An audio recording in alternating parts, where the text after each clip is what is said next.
আজকে করব আলু পটলের ডালনা। আমি এখানে পটল নিয়ে নিয়েছি আর দুটো আলু নিয়ে নিয়েছি। পটলগুলোকে আমি ধুয়ে কেটে নিয়ে নিয়েছি এখানে। এবারে আমি আলুগুলোকে ধুয়ে টুকরো করে নিয়েছি। এবার আমি কড়াইতে সর্ষের তেল দিয়ে দিলাম। তেলটা গরম হয়ে গেছে। এবার আমি এতে 5 ফোড়ন দিয়ে দিলাম আর দুটো তেজপাতা দিয়ে দিলাম। এবারে আগে থেকে কেটে রাখা পটল আর আলুগুলো এর মধ্যে আমি দিয়ে দেব। কাঁচা লঙ্কা দিয়ে দিয়েছি চিড়ে। এবারে আমি হলুদ গুঁড়ো দিয়ে দিলাম, ধনে গুঁড়ো দিয়ে দিলাম, এবারে জিরে দিয়ে দিলাম, স্বাদ মতো নুন দিয়ে দিলাম এতে। এবারে আমি নাড়িয়ে নিচ্ছি।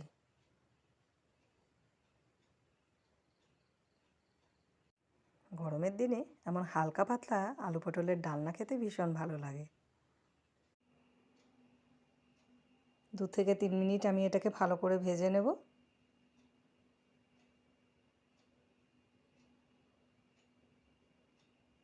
এবার আমি এর মধ্যে আদা কুচনো দিয়ে দিলাম।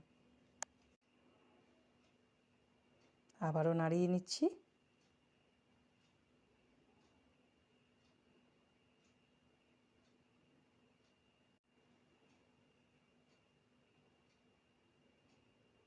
ভাজা ভাজা হয়ে এসছে।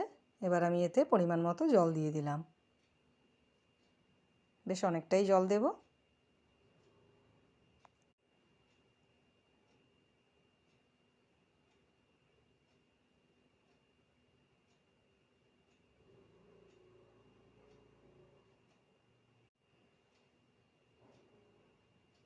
এবার আমি এটাকে সেদ্ধ হতে দেব।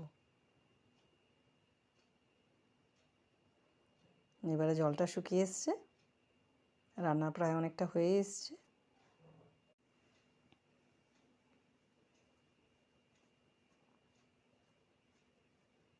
এবার আমি খুন্তি দিয়ে আলুটা আর পটলটাকে দেখে নিলাম কতটা সেদ্ধ হয়েছে।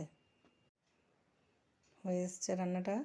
এবার আমি এলাচ আর লংটাকে একটু থেতো করে নিচ্ছি, আর সাথে আমি দারচিনিও থেতো করে নিয়ে নিয়েছি। এবার একটু নাড়িয়ে নিচ্ছি।